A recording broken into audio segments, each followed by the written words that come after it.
Fala galera, tudo bem? Eu sou Matheus Fortiera Biagini, sou aluno do Programa de Pós-Graduação em Educação da UEMP, formado em História. E hoje teremos um convidado especial, o grande fera da área de Biologia, o professor Ariel Milani.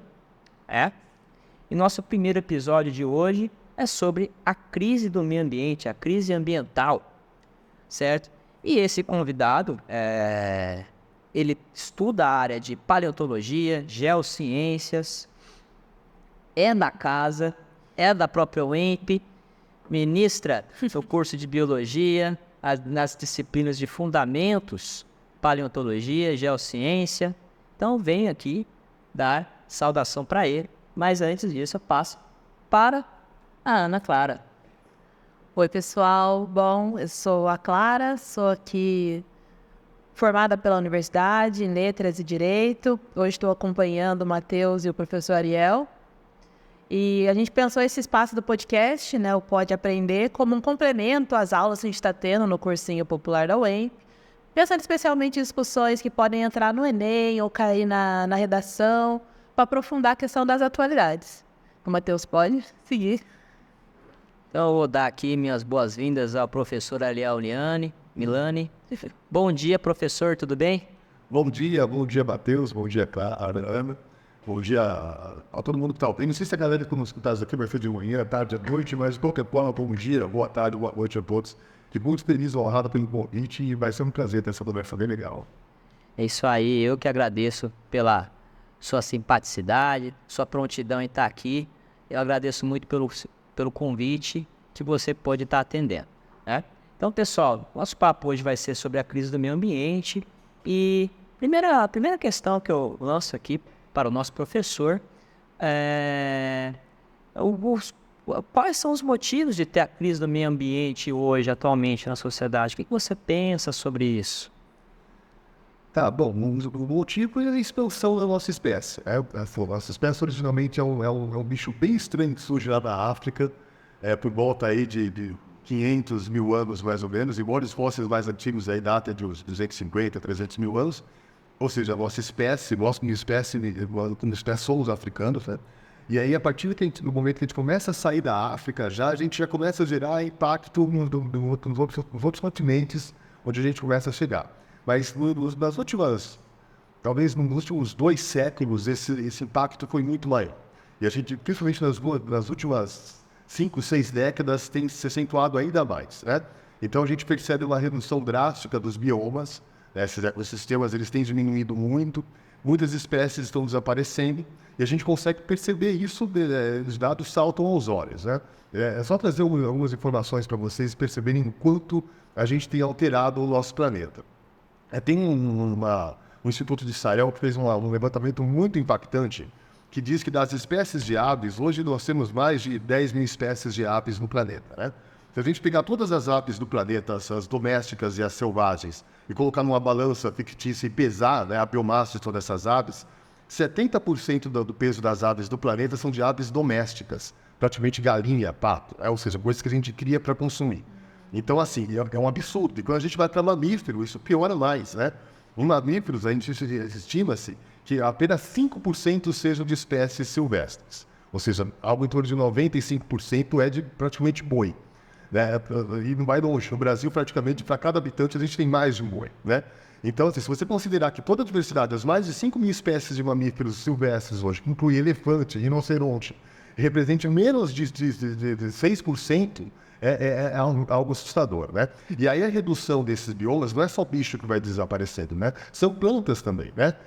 Florestas que estão sumindo, e aí isso gera um outro problema, que são as mudanças não só ambientais, mas as mudanças climáticas, que é o que a gente vem sofrendo hoje. Porque as mudanças climáticas não acontecem só por conta da poluição, ela acontece também por conta da redução de áreas verdes, né? Então essas mudanças climáticas é o que está nos afetando diretamente agora, né? Então a nossa preocupação não é só com a preservação de uma espécie de bicho ou de planta, é com a preservação da nossa própria espécie. Perfeito, Ariel. E como é que nós fomos capazes, nós seres humanos, de alimentar essa crise ambiental? Acredito que você já respondeu uma parte disso, né? Você trouxe um panorama amplo, né? Trazendo até ao aumento, né, proporcional da espécie humana, Homo sapiens, né, até do Australopithecus desde o... Mas Gente, Homo sapiens, né? Botou para arregaçar. Botou para arregaçar e saindo do continente africano. Mas eu queria saber, acredito também que nós, né? Como que o Homo sapiens atual, digamos assim, digamos, na medida contemporânea do capitalismo que nós conhecemos hoje, como que foi possível aumentar essa crise ambiental? Como nós conseguimos aumentar nessa dimensão? Então, na verdade, a nossa história já é de domínio, né? A gente tem uma perspectiva de conquistar terras, conquistar, né, espaços, bichos e plantas, né? E em todos os sistemas a gente sempre acabou gerando impacto. Acho que desde o momento que, como eu disse, que a gente sai da África, é muito interessante que antes, só para fazer um rápido panorama histórico, só para a gente perceber a gravidade da situação, quando o homem sai, como o Homo sapiens sai da África, né? Aí por volta de uns 50 mil anos mais ou menos, existia no mundo inteiro o que nós chamamos de megafauna, que são grandes mamíferos, né? Mamíferos com mais de 45 quilos, né? São bichos grandes, né? Aqui no Brasil a gente tinha as preguiças gigantes, né? No hemisfério norte a gente tinha os mamutes, enfim, no mundo inteiro a gente tinha megafauna. Quando o Homo sapiens sai da África, já existe uma grande redução da megafauna. Ou seja, nós somos responsáveis muito provavelmente pela extinção da megafauna. Os representantes hoje de megafauna são pouquíssimos. Basicamente os bichos da África, aqui na América do Sul, anta, onça, enfim. Mas o restante a gente passou o outro, né? Então, assim, o impacto já surge desde o momento que a gente sai da África. E depois, né, a gente vai criando sistemas de produção que vai intensificando isso justamente por conta desse consumismo exacerbado que nós temos. Então, assim, vários sistemas são impactantes, né? Mas eu diria que talvez o capitalismo ele é a forma premium de degradação, né? A forma mais eficiente, porque antes você tinha uma degradação com a justificativa de gerar uma degradação para produzir um bem-estar para as pessoas, né? Ou seja, você vai desmatar uma área, mas para produzir alimento, por exemplo, né? No capitalismo, a gente vai desmatar e vai minerar alguma coisa, mas para produzir o consumismo. Então, a gente não está mais preocupado no bem-estar. Para manter um sistema que é muito pernicioso, né? Eu não sou contra capitalismo. De certa forma, eu sou um pouco, mas eu acho que a gente deveria casar essas formas de produção com o planeta que a gente tem. A gente tem um outro problema, que nós temos mais de 7 bilhões de pessoas no mundo, né? Então, se a gente trouxesse essa ideia de ocupação de espaço, ou essa ideia de consumo para todas as pessoas, e se uma pessoa tem, todas as outras têm o direito de ter também, né?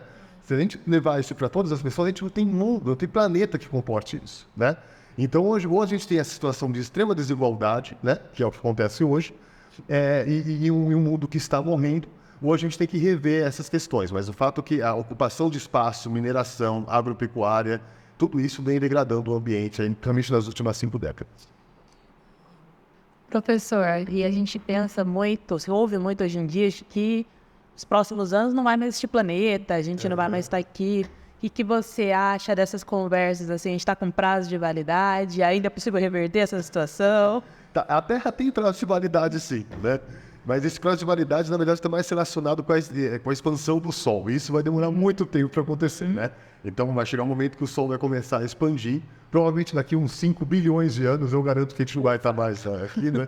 E aí, realmente, a Terra e praticamente todos os planetas do Sistema Solar serão consumidos. Mas vale lembrar que isso vai acontecer daqui a muito tempo, né? Então, a gente tem que pensar em algo mais próximo.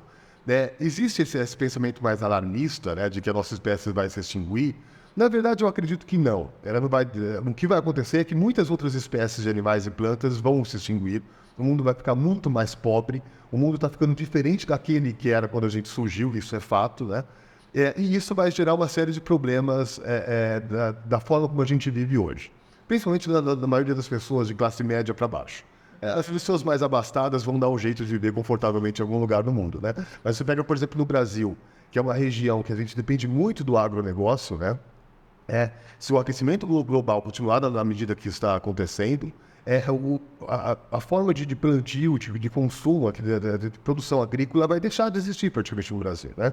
E aí a gente vai ter um problema sério de imigrantes que não vão mais conseguir viver nessas regiões, né?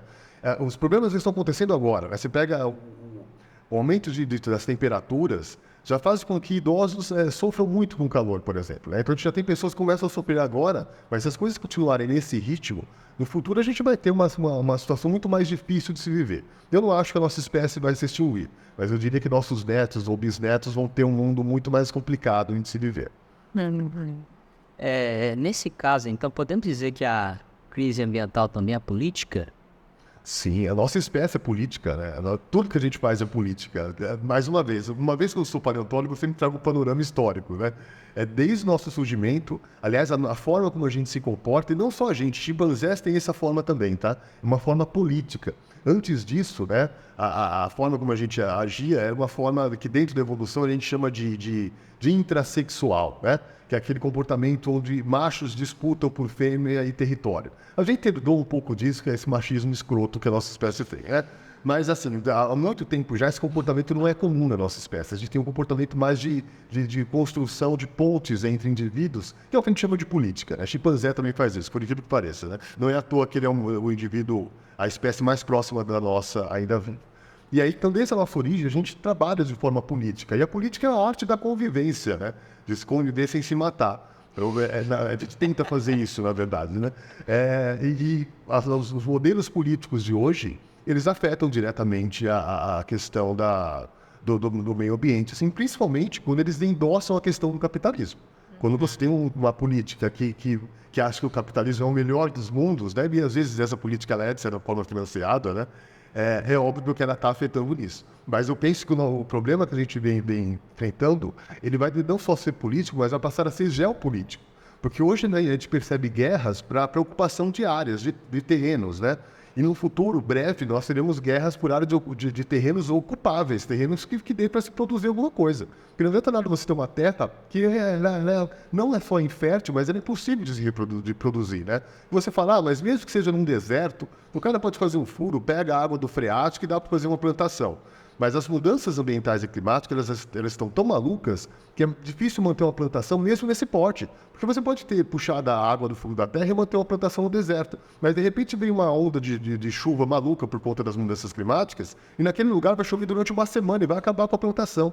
Ou então você vai ter um sol muito intenso que também vai queimar a plantação, né? E isso a gente está vendo no Rio Grande do Sul, está vendo acontecer agora, né? Então, assim, quando a gente fala das mudanças climáticas, elas são muito sérias. E, assim, teria que ter um movimento político pró-meio ambiente. E a gente não vê isso, infelizmente. A gente vê muita conversa, mas na prática é pouca ação.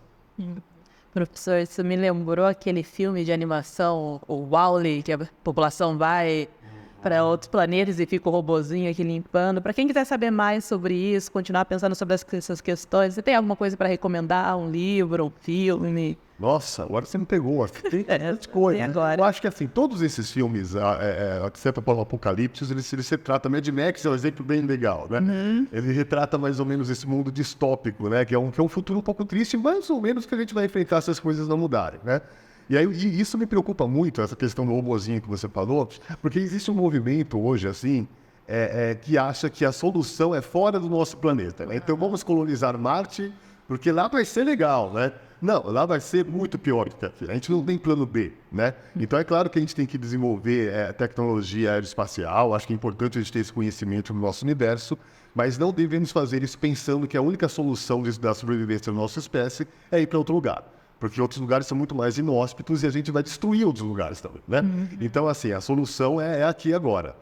Em termos de literatura, nossa, tem tanta coisa maluca assim, mas eu gosto, mais do que uma literatura científica, eu gosto muito de literaturas de ficção, né? Então, você pega essas literaturas de ficção, assim, elas geralmente são visionárias nesse aspecto, né?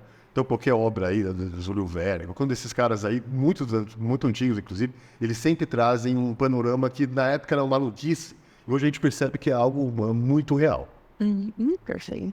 E, assim, tratando de literatura, né? Baseada na crise do meio ambiente, ou no fim do mundo apocalíptico, né?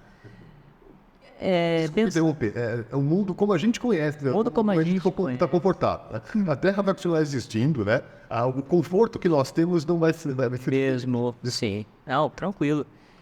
Falando dessa questão, pensando nos estudantes do cursinho pré-vestibular da UEMP, o cursinho popular, e também para quem está assistindo a gente, está estudando, para um vestibular, para o Enem, que temas que você acha que poderia cair na redação do Enem, do vestibular, da UEMP, que tratam do tema de crise do meio ambiente? Tá, bom, eu acho que assim, a questão dessas mudanças, uma coisa são as mudanças ambientais e outra coisa são as mudanças climáticas, né? E elas estão muito associadas. Perdão, por exemplo, só para dar um exemplo rápido, né? Antigamente, assim, até quando eu era criança, eu ouvia assim que a floresta amazônica era o pulmão do mundo, que ela trazia oxigênio para a Terra, né? Na verdade, que reciclava oxigênio. Na verdade, não. A gente tem um fitoplâncton, são aquelas criaturazinhas dos mares fazem isso, né? Mas as florestas tropicais, elas geralmente são importantes para trazer um equilíbrio climático para o mundo, né? Então, grandes florestas tropicais, a Mata Atlântica, que hoje resta só 7% da Mata Atlântica original, né? Você pega a Amazônia, que está indo no mesmo caminho, ela é muito importante porque ela recicla a questão climática. Então, você imagina, por exemplo, que a água do oceano, né? Você tem uma massa de água oceânica que entra pela Amazônia, porque a Amazônia é uma terra mais baixa, né? Vai entrar pela Amazônia e as árvores vai gerar uma evapotranspiração, ou seja, as árvores vão jogar umidade para o ar. Isso vai gerar o que nós chamamos de rios flutuantes, né?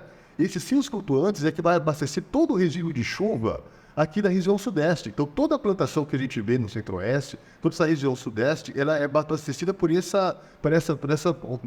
caminho dos rios flutuantes, por exemplo, né? Uma vez que a gente desmata boa parte da Amazônia, essa massa de ar continua vindo do mesmo jeito, só que sem a umidade. E ela vai chegar seca ainda nessa região do sudeste e centro-oeste. Por isso que nós temos queimada no Pantanal, por isso que nós temos queimadas acontecendo de maneira absurda agora. Tem a questão criminosa também, né? Mas parte de tudo está tão seco e envolve isso. Então é uma questão, uma mudança ambiental que gera um problema climático. E aí nós temos um outro problema climático, que é uma questão de poluição direta. Emissão de gás carbono, efeito estufa, esse tipo de coisa, né? Então são duas coisas que somadas, elas são muito preocupantes, né? Porque a gente observa que ao longo do tempo ocorreram grandes extinções, que nós chamamos de extinções em massa, né? E toda vez que ocorre uma extinção em massa, uma grande catástrofe, a última delas é que vitimou os dinossauros, né? Antes de acontecer essa grande extinção, a gente percebe mudanças ambientais e climáticas, né? Inclusive, o que matou os dinossauros não foi o meteoro. O meteoro é o agente que desencadeou as mudanças ambientais e climáticas que mataram os dinossauros, né? Então, a situação que a gente percebe ela é muito preocupante. Dada essa questão preocupante, eu acho que esse é um tema muito propício a cair em vestibulares, né? Mudanças ambientais, mudanças climáticas, a importância, né, da preservação para nosso próprio conforto. Eu acho que esse é um tema que pode cair. Não estou dando spoiler, não sei, não faço parte da comissão, nada. Mas são temas que hoje são muito atuais. E eu acho que já estamos encaminhando para o final, né? Acho que podia fazer mais tinha. Sim, pensando que nosso público-alvo são os estudantes, pessoas preparando para o vestibular, você podia falar um pouquinho sobre o que é essa profissão do biólogo e do paleontólogo, no seu caso, se ainda tem essa especificidade? Eu tenho um amigo que diz que, o Ronaldo Moraes, um grande amigo, ele diz que o biólogo, ele é o maior dos fofoqueiros do nosso planeta. Porque o fofoqueiro é aquele cara, sujeito que quer saber da vida do vizinho, do que está acontecendo na rua, né? Tem um barulho na rua, já vai na janela ver o que está acontecendo. O biólogo ele é tão fofoqueiro que ele não quer saber só o que está acontecendo na vizinhança, na vida dos outros. Ele quer saber o que está acontecendo na vida das outras espécies. Ele fica querendo saber como que é o acasalamento do sapo, não sei, né? Então, e pior do que isso, depois que a gente descobre, a gente fala para todo mundo ainda. A gente vai publicar essas informações. Então, o biólogo, ele é o sujeito que estuda a vida. Ele é o curioso da vida, né? Assim. E eu acho que a vida é uma das coisas mais extraordinárias do universo. A gente está falando agora de tentar ir para outros planetas. Eu acho que a gente pode achar coisas extraordinárias no universo, que é vastíssimo. Mas a vida é o que há de mais extraordinário, né, no universo, né? Eu sempre falo que saindo daqui a gente vai ver um monte de planta, de bicho, que a gente está tão acostumado com isso que parece ser trivial. Mas aquela samambaiazinha que cresce na frestinha entre uma calçada e outra, ela é única no universo. Só tem aqui e nesse tempo geológico. A gente não vai encontrar isso em mais nenhum lugar. Então, estudar isso é um grande privilégio, né? É o que a gente está estudando, que é de mais extraordinário no universo. E a gente tem várias frentes, né? Inclusive, alguns que estudam a vida que nem existe mais, que é o meu caso, né? Que é a vida do passado. Mas a gente traz isso para tentar trazer um mostruário da evolução, né? Então, existem várias atuações. Existem aquele biólogo que a gente imagina que é o biólogo clássico, né? que a gente vê ele com um colete no Serengeti, lá na África, observando o comportamento de leões, de vez em quando saindo correndo de um deles, né? Então, assim, esse é um tipo de campo da área da biologia que vai estudar a zoologia, que são os animais, o comportamento dos bichos. Aí você tem o botânico, que vai estudar as plantas, né? Existe um outro que vai estudar tudo isso, que é o ecólogo, que vai estudar as relações entre animais, plantas, fungos, né? Biomas. E existe uma galera mais de laboratório também, que é o pessoal que estuda a questão da genética, que estuda a questão dos alimentos que a gente consome, porque se a gente pensar, tudo que a gente consome, quase 99% tem origem biológica, é planta, é carne, né? Então, estudar o controle disso é muito importante para a gente não morrer, né? A epidemiologia, né? O estudo de vírus, de bactérias que podem ser mortais para a nossa espécie, né? Durante a pandemia, a gente viu uma atuação importante de biólogos na produção de vacinas, né? Então, existe uma área muito grande de atuação. Tanto é que a biologia acaba se fragmentando, né? Então, a gente vai ter a biotecnologia, vai ter a engenharia ambiental, que são áreas da biologia que agora está fragmentada, dada o grande leque que nós temos na nossa área. Então, é um grande prazer estudar a vida. Precisa ser de biólogos, né? Uma parte deles acaba indo para a docência, né? Então, o zoólogo, o paleontólogo, o botânico, normalmente são professores universitários que fazem pesquisas. Aliás, a pesquisa universitária e a busca por recursos para essas pesquisas é que leva a gente para os campos e tem aquela visão romantizada que a gente tem do biólogo, né? Que fica lá observando o comportamento de baleia ou de coisas do tipo, né? Então, assim, existem várias áreas de atuação, mas eu acho que hoje em dia, dada essa importância das mudanças ambientais e climáticas, eu acho que quem atua nessa parte de divulgação científica, que é conscientizar as pessoas a respeito da importância do que está acontecendo, é talvez um dos mais importantes. Porque de nada adianta a gente acumular um conhecimento absurdo e não levar isso para a comunidade de uma forma geral, né? Então a gente tem que devolver isso para as pessoas e uma vez que a gente tem um conhecimento, principalmente conhecimento paleontológico, conhecimento do passado, a gente começa a entender alguns padrões que aconteceram no passado e com isso a gente consegue meio que prever o que vai acontecer no futuro. E a divulgação disso é importantíssimo para a manutenção do conforto da nossa espécie. Citando uma das figuras que você tratou da difusão acadêmica, né, que é um papel também de biólogo, temos o Átila Yamarino, né, por exemplo. Nossa, durante a pandemia tem um trabalho assim extraordinário, né? Extraordinário. Não sei. Eita. Foi bastante poético, né, a fala sua, Ariel, né, tratando até da questão da vida de forma poética, até científica, né, e a gente agradece muito a sua participação. Grande prazer. Foi uma honra minha poder conversar com você, estar aqui com a Ana Clara também, coordenadora do cursinho, e eu espero que o público, todos os estudantes do cursinho pré-vestibular da UEMP, os cadastros reservas, a comunidade como todo geral do Brasil, né? Vai daqui, né? Tenha gostado dessa primeira entrevista da crise do meio ambiente. Muito obrigada, professor. Muito obrigada, Matheus. Foi uma ótima conversa. Eu que agradeço. Fiquei muito feliz. Estou à disposição, tá? Eu adoro falar, gente. É só chamar que eu venho. Sou facinho. Valeu, galera. É isso aí. Até mais.